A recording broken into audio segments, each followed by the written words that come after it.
So, it is now 2013 and I'm out of high school. And my friend says to me, "You want to join a band?" I would like to do a little flashback sort of thing, year-wise at least. So 2008, I started high school. 2007, Christmas, that's when our parents decided just to give all us kids a keyboard for Christmas. That keyboard is the same keyboard that I use for all of my stuff. I fiddled around a little bit, just kind of doing basic stuff on that when I was younger. And then because I was the one who then started trying to write music in year 12 in high school, I kind of just took control of the piano. Getting back to 2013, but before I forget, so the piano in the Band Wagon, that is characterized by the wife. So she is our lovely piano player. So I'm at a new point in life, finished high school, and my friend says, "Hey, remember this other friend from high school, from band? Well, they want to start a band of their own, and yeah, do you want to be our drummer?" I said, "Sure." So there was 4 of us total. So there was me on drums, Lauren, who was the friend that asked me if I wanted to join the band. She swapped between saxophone and flute. She played baritone sax, I think, in both concert band and stage band. And then there was Caitlin, who was the founder of the band essentially. So she did trombone. Did she play piano? Like, she could play piano, but I don't know if she was on piano. But she also did vocals. And then there was also Tennille, who did piano, ukulele, and vocals. That's a long time ago to remember. So, yeah. So the band was working pretty well. In the beginning year, we were having practices every Thursday, and we did it at Caitlin's house because that was kind of like the most convenient location for all of us. And this is where the electric drum kit came in handy, because I was able to fold it up, chuck it in the back seat to my car, drive down to Caitlin's place, set it up, and then we were good to go. We had our drums and everything. So another reason as to why electric kits can be a fantastic choice if you are doing drums. So I had been writing music in high school, and Caitlin and Lauren had been doing that too. So we kind of all had songs we could work with. I had the most, so I just printed off all these different songs and all these different parts for us to just start playing together. Everyone was welcome to say, "Hey, I've written this song, can we play it?" Everyone was welcome to do that. Caitlin and I became the main songwriters. Yeah, and it was funny because we were sitting down one day having our tea break. It's kind of funny because like the anime K-On! Kind of really was very similar to like how our band worked out. If you've seen K-On! Or if you haven't seen it, I would recommend seeing it. I've got a figurine of, oh crap, what's her name? Riku? I can't remember, that Lauren gave me. But yeah, so one day over tea, like we weren't exactly like K-On! Because I was still very serious of let's play, let's go. I was not distracted at all by like not playing. But it was funny because we were talking over tea and cake and coffee and stuff, and there was a moment where I think I said to Caitlin, "Oh, sometimes like we play your songs and I wish I could write music like you." And then she's like, "Oh, well, sometimes when, you know, we play your songs, I think I would really love to write lyrics like you." And then we're like, we should do a thing. We never did, but still. And then we also thought it was funny to make the realization of, you know, who's written the song depending on how difficult the drum part is. But yeah, so that was pretty fun. This is where my introduction to steampunk became more of a thing. I kind of knew what steampunk was, and I kind of like the style and vibes of it, but I didn't really know more or get into more of it other than that looks pretty. Whatever that is, that looks pretty and I like it. So Caitlin, I think, was the one that sought out steampunk and cosplay events, and then we all kind of went to those, and that's where that was my introduction and getting into that. So then eventually Caitlin also brought up, I would really love us to be a steampunk band and have characters, because she was very inspired by the band Steam Powered Giraffe. 100% recommend you checking them out.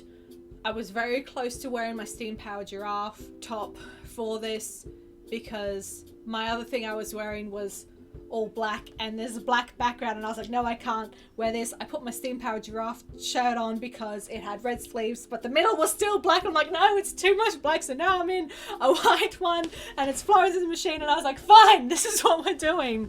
But yeah, so she really liked bands like Steam Powered Giraffe and The Cog is Dead, where they're characters and they have backstories and kind of different worlds or lives. So this is where Saya originated. Saya was born somewhere in like mid 2013. And how Saya came about is because we were playing a song of mine that was like really cool. Well, it still is really cool. I mean, I wrote it but it was called Red Riding Hood. I wrote that in high school, and I was inspired by that song because the night before, Once Upon a Time had just become on TV and stuff. The Red Riding Hood episode, that was the episode that was on. And so I'm sitting in music class and I'm like, I need to write something. And then I was just so enchanted by that episode, because it was like the twist of event that Red Riding Hood was in fact the werewolf. And then I was kind of a bit like, ugh, why does everyone have to be like so scared of being a werewolf? Like, can we have a story what, like, maybe they like being a werewolf, maybe they like killing. And that was the premise that I then started writing my song, Red Riding Hood. Eventually I'll do that all by myself and get that out there. I'm just not there yet. So Caitlin also liked the idea of intro songs for characters. She said, I would like us to have characters, and eventually I would like us to have intro songs on those characters. And then she said, with Red Riding Hood, she's like, would you like to be a steampunk werewolf? And I was like, I would love to be a steampunk werewolf. So Saya has had like almost a decade of fine-tuning her character and her backstory, and also her appearance. Pretty much everything but her corset and her eyes and teeth. Her outfit for the rest of it, that's all changed. That's all had like updates and changes and stuff. I have intentions of making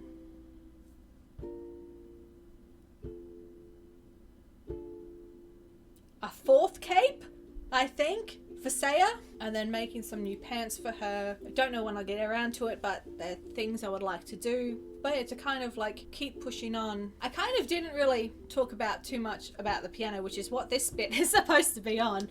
But basically I picked up piano because it was necessary for writing my songs, because I'll play the melody that I'm trying to get and then I'll try and write it down on Sibelius, which is the program that I use to write my songs. We used it in high school and I've just kept it. But then Caitlin noticed that I was starting to become very versatile with my instruments. So there was a song that she wrote. It was really nifty. It was called Thunderous Clocks, and she wanted, the idea of it was just, she wanted like, you know, the Big Ben or whatever. She just wanted this giant clock tower, and she just wanted to have the vibes and chime of that. And so she was like, oh wait, no, was I playing piano for that? I think I'm getting confused. No, I think I said the wrong one. There was another song that she wrote. Basically what I'm getting at is, there was a song she wrote and she's like, Steph, there's no drums. Boom! You're playing this piano part. Listen to it. That's freaking hard. Alright. Yeah, so then it was kind of like, it was there and I'm gonna do something with it. And yeah, so our band name as well. Gee, I should have mentioned that before. Yeah, so Caitlin liked the idea of Box of Misfortune, because she had the idea of, the theme was a Pandora's box sort of thing. Like, her character had to protect this box, and then the rest of us were either along for the ride, or Tennille's character was a spy and wanted the box. So that was the premise that we were kind of going for. And then I thought it'd be really cool to have almost an intro song of that as well, like Brass Goggles for Steam Powered Giraffe. So I wrote a song called Misfortune, which I probably will and would like to still put out there, just as a little like reminisce of, this was for like my first band, but now I'm just kind of doing it by myself. But whatever, without knowing too much of the specifics of what she wanted this box to be, I thought I would just try and make a song that could be part of that and make sense. And then yeah, she liked it, and like we played it as well, and yeah, it was pretty good. So the first year, 2013, full 2013, we had a really good year. Every Thursday we were practicing, and we were like, oh, let's do a performance for our parents at the end of the year, and then maybe try busking next year. So we didn't do any of that. This is where we're gonna go into the next instrument and, you know, briefly pick up on that. 2013 Christmas, my sister gave me a ukulele for Christmas, and because Tennille played ukulele, I had a couple of songs that had ukulele in them, so immediately I was like, okay, I'm gonna try and figure out how to play this. And again, because I like the piano, I had it, so I used it. Because I now had a ukulele, I just started using it and getting and picking up stuff and just trying to learn and practice on my own and just kind of like playing around with it. So I think Tennille, Caitlin and we all played ukulele. And again, there isn't too much, like the rest of these instruments, there's not too much stories in it. They're sort of like, I just picked them up along the way, whereas like you hopefully just watched, there was a lot of things happening with recorder, clarinet and drums, because, you know, that spanned a lot more years, whereas now this is all kind of like, oh yeah, I'll just take this one, this one, this one, this one. Yeah, so 2013 I got a ukulele as well. Yeah, 2013 Christmas. So 2014 practice started not happening. So also all the other people were at uni and studying, doing other courses. So because they kind of had real jobs that they were studying and working towards, a side band was no longer becoming something they were dedicating their time to as much. And so the music and the band sort of became everything that I was about. And then Caitlin and I were hanging out one day, and then we were saying we both still want to do stuff. And then I think she said, I don't think anything's gonna happen unless we just do it ourselves. You want to just do it ourselves? So then eventually we told Lauren and Tennille, look, we're gonna do stuff on our own. We had done, what did we do? I think we tried doing a Brass Goggles thing. Oh, so I think telling them we're just gonna do our own thing, I think that was in, yeah, I think that was late 2014. And I think in 2014, that's also when I picked up the bass, because that again was kind of just almost an impulse purchase, because we had been saying for a while, oh, it would be really good if we had a bass in the band.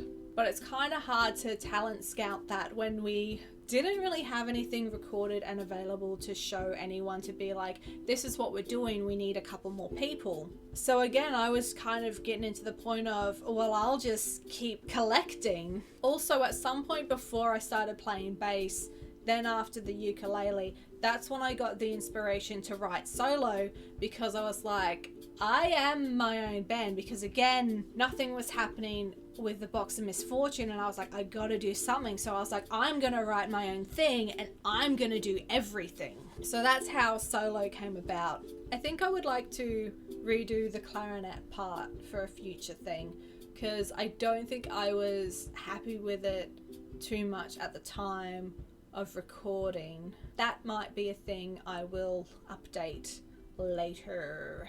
So I grabbed a bass because we were saying, oh, it'd be really cool if we had a bass. I was actually dropping off a resume at Cash Converters, and at the end the guy was like, oh, is there anything else you want to like know about the store or something? I was like, oh, actually, you know what, do you have any basses? Let me check out your basses. He's like, oh yeah, we got some over here. And I was like, I'm gonna be back with money.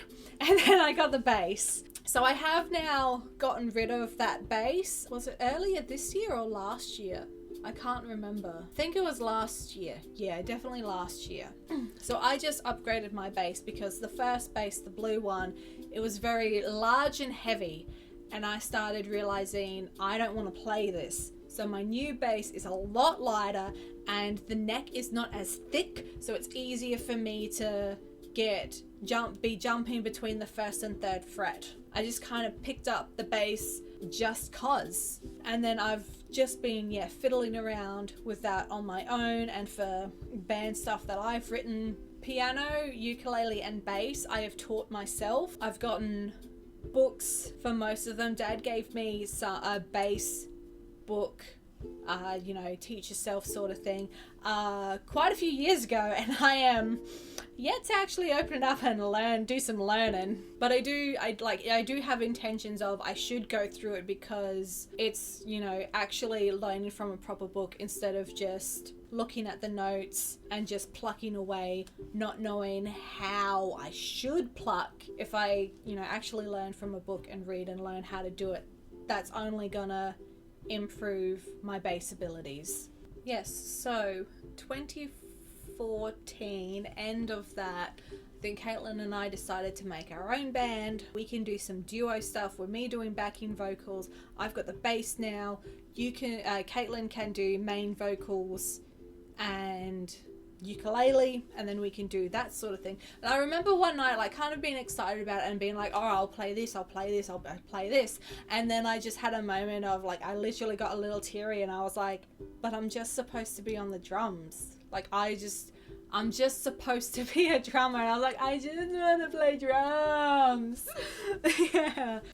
Vocals I never really was supposed to do, but I didn't sound too bad when I was harmonizing or backing up Caitlin. And she really liked how I was able to, she apparently said I was able to actually do different notes and harmonize with her better than apparently what Tennille would do, because sometimes she said Tennille would kind of just do a different octave rather than a different note. So I guess that was kind of cool, because again, if you check out the harmonies and such with Steam Powered Giraffe, that is, I cannot have anything but if vocally Steam Powered Giraffe now makes me have such a high bar for vocals, because if anyone else does a song that's a duet, but you could easily do the duet with one person and not have anything change, then you've not done a freaking duet.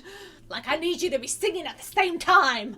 So eventually, Caitlin came up with the idea of calling us to the Railway Rebellion. So we still wanted a steampunk thing. I still kept Saya. So obviously, we discussed with Lauren and Tania, obviously everyone else's songs, we're not touching those. Everything that we created, we're keeping. And so again, the steampunk world idea and characters was Caitlin's idea. Saya was mine. So Saya has had a lot of name changes, because when we were Box of Misfortune, Saya, that as itself, that was from a dream I had. I was a werewolf character and that was just my name. And so I didn't really have any qualms about what my werewolf character's name would be. So I was just like, Saya sounds cool, I'll just do that. And then I didn't really think about a last name. I want Saya to be raised in a werewolf pack. So then Caitlin had suggested, well, some people have, the last names of such and such of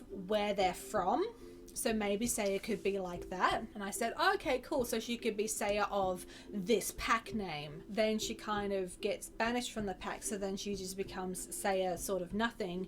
And then she becomes, gets with the Box of Misfortune group. And then she becomes Saya of Misfortune. So then when that all finished up, and then we were now the Railway Rebellion, she then became Saya Rebel instead. So the premise that we were doing with that was we were the two leaders of a rebellion that started on a railway, on a train heist sort of thing. There was a evil, corrupted government or something, and we were rising up and taking back the rights of the people. Yeah, we didn't really get too far with it. Caitlin made up a pretty cool intro song of it. It was really cool. It was a nice sort of easy, casual ukulele piece, and she had really cool vocals that I was really able to both of us doing the vocals for it like worked really well, and the harmonizing. So yeah, it was really cool. That was pretty cool with the few things that we did do. And then again, just nothing was happening. So that was end of 2014, we decided to do our own thing. 2015 we tried again, nothing was happening because Caitlin again had some other things that she was working on, and then I was just left kind of being like, I want to play music. So then it gets to end of 2015, and then I write Moonshine, and that kind of just came to me one day. The ending chorus is kind of what I had the idea of first. Like I had the anymore, like I had that ending in mind in that last chorus, and I was like, okay, but that sounds like an ending, or like what do we do, what's the beginning bit? And then I was able to write that up in a couple of days. So when I had that done and I was practicing enough, I showed my best friend Crystal, and she was like, I reckon you can do something by yourself. I don't think you need to be, waiting on all these other people. You could do your own music. And I was like, oh, really? You think so? Huh. Oh, okay. And it was kind of weird because I never really thought about doing something genuinely solo and by myself before, because I remember in 2012 or 2013 I think make a YouTube channel and tried recording and doing a drum piece, but I didn't like it and I just kind of scrapped it. So like I think I have always had the idea of wanting to be the front person or doing music, but I wasn't sure how that was gonna go because the drummer is not the lead, and I wasn't sure how to make that happen. Then Crystal said, you could do something, like you've got stuff, you are doing things. And I was like, so then caught up with Caitlin and I showed her the song too, and then she was like, if you want to do your own stuff and not wait around for me, you could do your own thing. And I was like, okay, so my best friend feels like I can do something and like trust my ability and thinks I've got something, and then my music friend also thinks I've got something. Well, maybe I'll make something then. And before I start derailing and getting onto that, I think it might have been around that time where we will potentially get to the final instrument of all of this, is the violin. I didn't even say who played the bass. So to recap, so I played the bass. Oh crap, I forgot the ukulele too! Oh no. Okay, so ukulele is played by Bailey on ukulele. That name came from Tennille named her ukulele Zook the Uke, and then when I got my ukulele I was just like, oh yeah, it's Bailey the ukulele. And then when I was making all the characters I was like, okay, now it's Bailey on ukulele. And then bass is the crazy lady. Yep, she's just my crazy and mental lady. I do have an intro song for her, and I was kind of like, I'm gonna take that character and I'm gonna put you on bass. And then violin is girly. We have not seen girly much because I cannot do much on violin. I think my favorite bit is actually in Happy, where I'm saying, I've got too many instruments to play, and like Girly just like closes the lid on the violin because it's like, yeah, I play that. But yeah, so I came upon violin by happenstance. That was pretty much my inheritance. My grandpa passed away in 2012. So yeah, I think around 2014 or 2015, my grandma was going through his things, trying to just clear out a few more things, and she found his violin. I had no idea he played violin. So because I was the oldest of the grandchildren that played instruments, she offered it to me first. I've got other cousins that play instruments, so if I didn't want it, she was just going to offer it to them. And if they didn't want it, I think she was just going to donate it somewhere. She gave me a call or something. She was like, I have found your grandfather's violin. I'm like, he played violin? And she was like, it was his grandfather's violin. Because you play instruments, if you would like to make use of it, you can have it. If not, I'll ask your cousins and don't worry about it. Only if you want it, you can have it. And I was like, What's a seventh instrument? I'll take it. So it was, you know, old, unused, so I had to spend a bit of money, about $500, doing it up, making it, restoring it a bit, putting new strings and all of that on. And then I did get lessons at violin. I got them at this learning center called WEA, where they had group violin lessons, an hour and a half, and it was like $80 for 8 weeks, I think. So I was like, bargain. Yeah, so I did that really well. And of course, some of the basically everyone else, they were beginners, and I come up here being like, this is my 6th or 7th instrument, teach me. So I had a lot of knowledge with stuff, and of course I was like, okay, this is going to be a group thing, so very possible that no one else in the group will know anything about music, but it is cheap, so I'm gonna do this. And yeah, and it was still really lovely. After one of the lessons, the teacher was explaining something, and then we had our break, and then the person next to me, and then she asked me, is that how you would explain it? Like, is that how it goes? And I was like, yes, I maybe wouldn't have explained it like that, but yes, that is how that works. I can't remember what it was, but yeah. So then eventually there was a lot more violin people to do, like a next stage of violin lessons, so I did that eventually. And I, like, the gods, not that I believe in any gods, like they must have had something against me learning violin, because I had to do that second course twice, I think, because I'm pretty sure the first time I had signed on for it, literally the day before, or like I think the lessons were on a Wednesday, I was at parkour on the Sunday, I dislocated my elbow, so obviously I couldn't play violin, and I was in a freaking cast, so I kind of wasn't able to do that. I can't remember. I think there was the second run of things, yeah, because I was still at my first job when I did the first course, and so I was at my next job when I did the second one. Dislocated and in a cast for a while. Oh, this was 2016, because I remember I had just started making my channel, which I can get onto in 2 seconds. Not really. I'm talking way too much.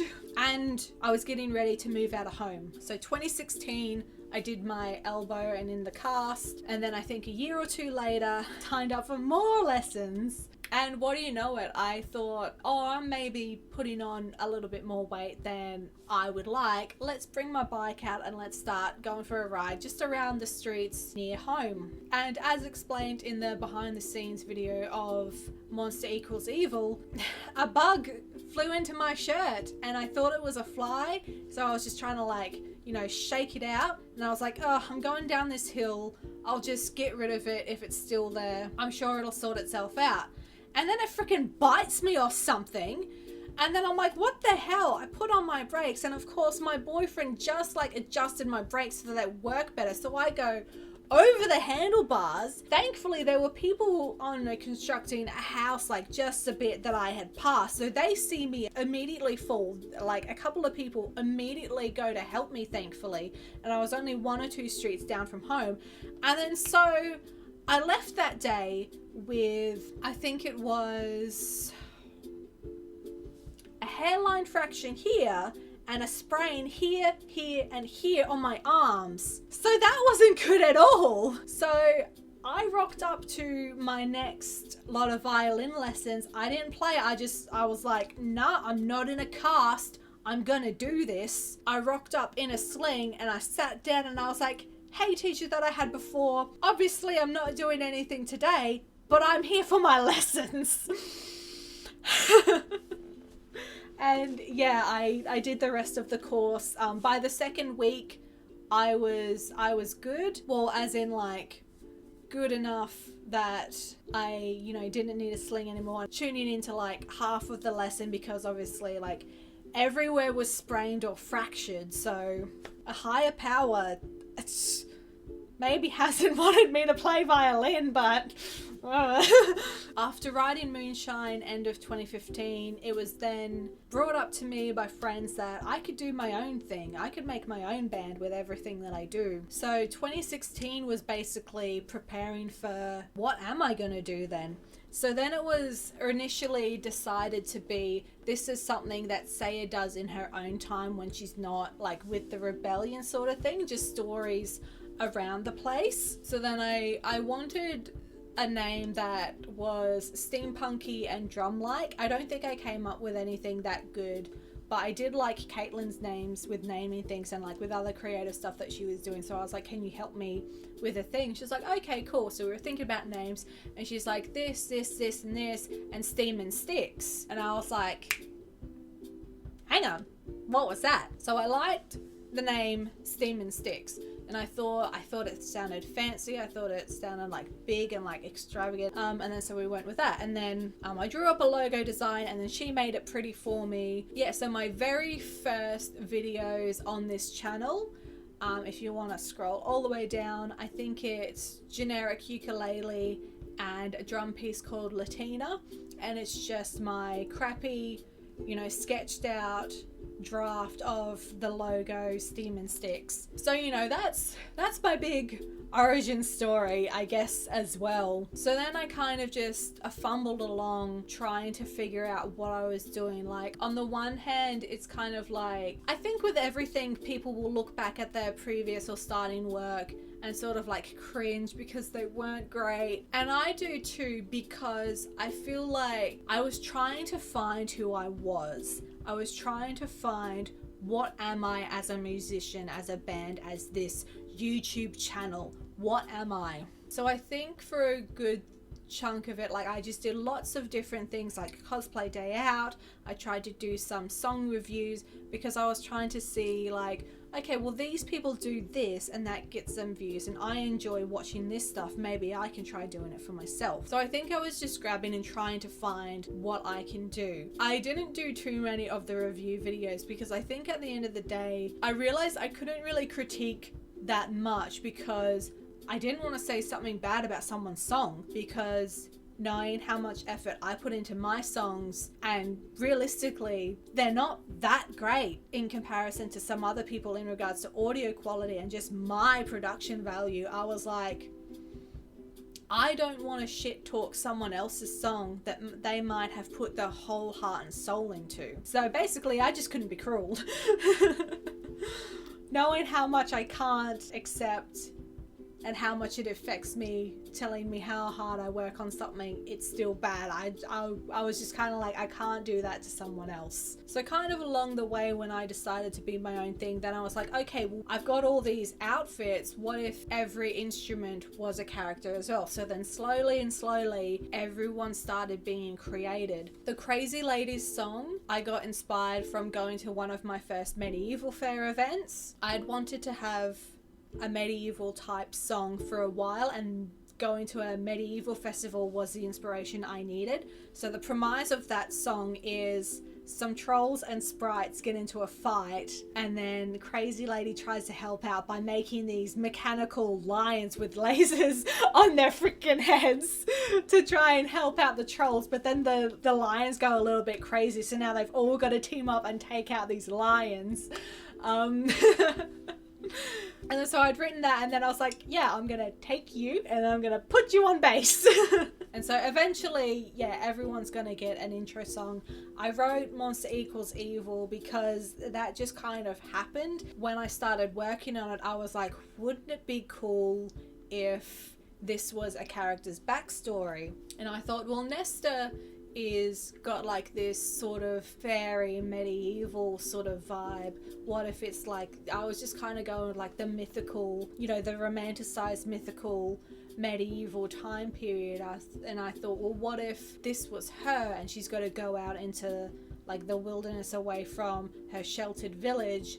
And then I was like, what if I had a monster as well? So check out the behind the scenes of Monster Equals Evil to get more details on how Lewis came to be. Look at that at another time because I'm talking too much. I don't have time to get into that. So then everyone started getting layers and layers and bits and pieces. Like the wife she kind of came about because the LARP group I was with, her kit was basically what I was making for LARP. It has been years and years of adding and taking things away and changing something for the wife to get where she is, but the wife is actually very functional because I literally have fought in that. And then it was just a thing of, oh, I've got this character and this character, well, let's chuck. I just tried to get as different looking characters as possible, so that because it's all just me dressing up, I wanted it to actually look like different people, not just me in a different outfit.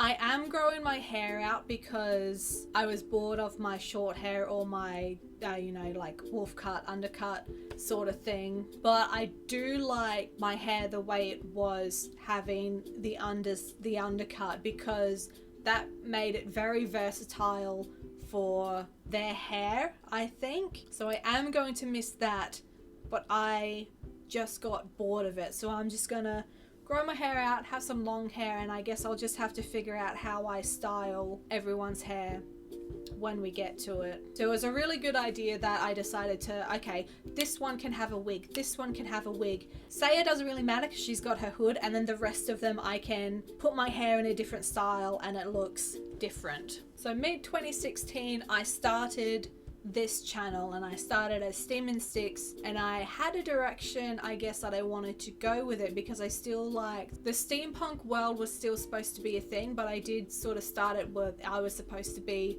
with someone else as well, but again, that just didn't happen. So then eventually I started thinking, well, I guess I gotta make my world. So then creating Denunda and trying to create that, I think making the map for it has been going on for quite a few years. I might have a couple shots of when some things were taken and started being worked on, because something that Caitlin wanted to do was to have it in Australia, and like an Australia alternative. So I've still kept that idea, but now I'm just creating everything. Turned out to be a lot of world building and character creation on this. So, you know, a lot more effort than need be. I could probably get so much done if I just tried to look normal and just had fun story songs, but nope, I gotta do the whole thing. And then of course COVID began predominantly for everyone in 2020, so then everyone, you know, started thinking about what do they actually want for life, and is what I'm doing now actually worth my time when everything can be taken away so quickly. Then I started having to think, I think mid 2020 to the end, and I started seriously thinking about what am I doing with my music, because I then was like, I don't remember last time I practiced an instrument, I don't remember the last time I wrote a song or played a song. What am I doing? I'm supposed to be a band. And then also I was no longer liking the Steam and Sticks name, because things had happened and there was a falling out, and I kept having a thought of, if I make anything with my band, it wouldn't mean anything because the title and the name did not come from me. And so for a few years before that, just as a thing, I thought, wouldn't it be funny if there was a band called the Band Wagon? And I thought, if I made my own band, I would call it the Band Wagon. So I had a thing of, I don't like Steam and Sticks anymore. And also I think I put pressure on myself, because Steam and Sticks, as I was saying before, it was big, it was amazing, it was going to be fantastic. And I was just like, I'm not putting fantastic stuff out. So then I was like, the Band Wagon sounds chill. This is what we're doing now, this is how it goes. So then I made a decision of, yep, I'm changing it to the Band Wagon, and you can check out a little bit more detail on that on my name change video for more info on that. And so I feel like I have been doing really well this past year and a half, because I am focused now and I know what I want to be. I've been working a lot on more songs and trying to get songs out in a different way that makes it easier for me and still is enjoyable, because obviously I'm one person and that means playing each individual instrument takes a lot of time, but also I have a music program to write my songs and I can just play that back. That allows me to easily have a song out with almost no effort other than writing the song, and that allows me to have access to any instrument I want. So getting The Hunt out last year for last year's birthday special video song, that was huge for me, because I think I wrote that in 2014. That is the biggest and most proudest song I think I have. Like, that to me is like peak for me. So I would 100% encourage you to please check that out. That is my baby. I love it so much. I have the intention of drawing a full video for that at some point. Who knows when that's going to come out, if at all. And to try and finish this up now, there is one more instrument that I would like to talk about, and that is my voice. As you can tell if you look at previous videos, very early videos, absolutely, I am not the greatest or good singer at all. When I sang Moonshine for Caitlin, she actually made a comment and said, "Your vocals have actually improved." Because I have changed my name to the Band Wagon, I was like, I don't want to lose the songs that I'm proud of because they're under a different name. And I look back and I think, I have actually improved on my vocals, and no one's going to watch or listen to me if I don't have good vocals, because vocalists and singers are on a higher pedestal than musicians. So there should be 3 out by the time this video comes out.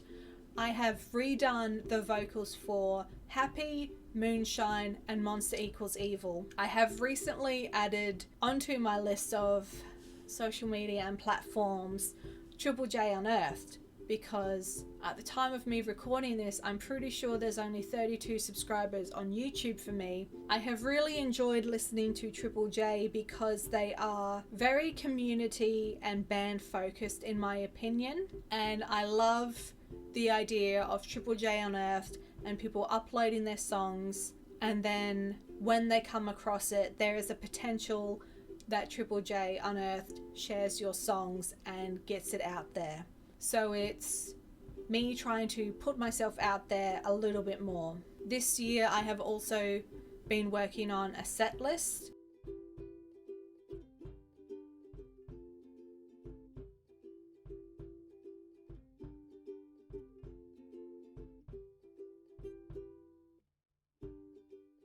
There is the Adelaide Steampunk Aetherfest next month in September. Not next month for me now, because next month is actually my birthday, you know. I am trying to put myself out there a lot more, and I think I have slightly more confidence to do so because my vocals have improved. And I would like to make mention to anyone who is trying to sing, anyone who is getting into singing, the absolutely best thing that you should do, that I've literally only started doing this past month, which who knows how many years of being poor at vocals it could have saved me, do warm-ups. If you are watching this video, you have access to YouTube, so you have access to vocal ranges and warm-ups. I watched a video that just so happened to come up on my YouTube feed. This guy, I might be able to find it and put it in the description, let's hope I did, so that you can watch it too. And he went through all of the vocal ranges. He gave examples of singers singing live and showing off their range of that style.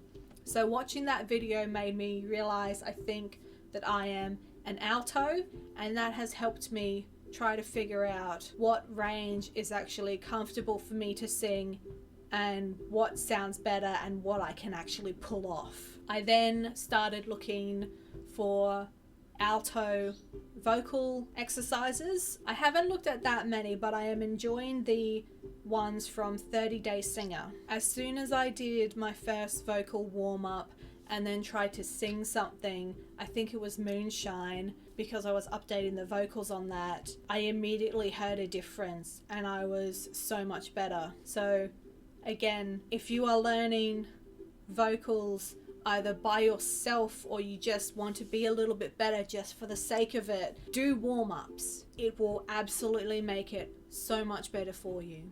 I was having a big chat and hang out with my friend and roommate Carl, or Skreezilla, last night, and then there is a song that I want to be debuting at the Aetherfest because I kind of came up with it at steampunk festivals, but with the way our conversation was going, I was like, this I need to sing you this song because this is relevant to what we're discussing. And practicing by myself, I'm like, yeah, this is fine, I'm doing okay for what I'm capable of. But then singing in front of him and just singing in front of a friend, I was like, holy crap, I'm so nervous. So I wonder how that's gonna go if I'm gonna actually attempt like a 30-minute set list at an event. So who knows, because even with it just being doing it in front of my friend and practicing vocals and feeling like I'm getting better, mentally I was like, I'm still a crap singer. So then I made myself crap because I was singing bad and I was so nervous playing in front of him.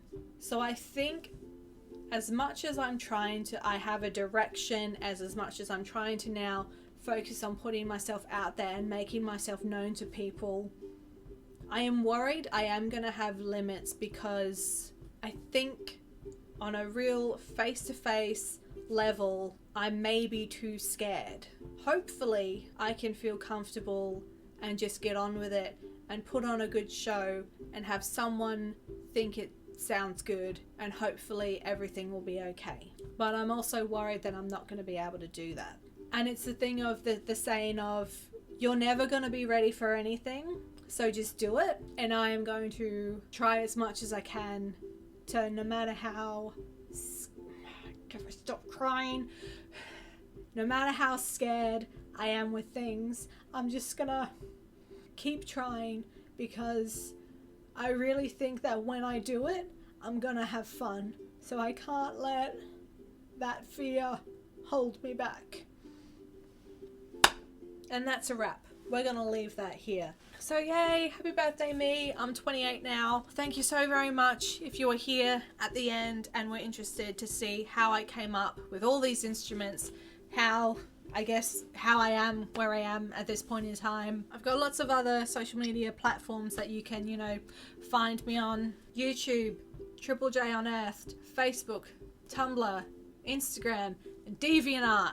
So, go over there if you want more of me. Thank you for listening to me and having a chat with me. I've been having a chat with me on my birthday. My videos and songs may not be perfect, but if they were, I wouldn't be a mediocre musician. I'll see you next time.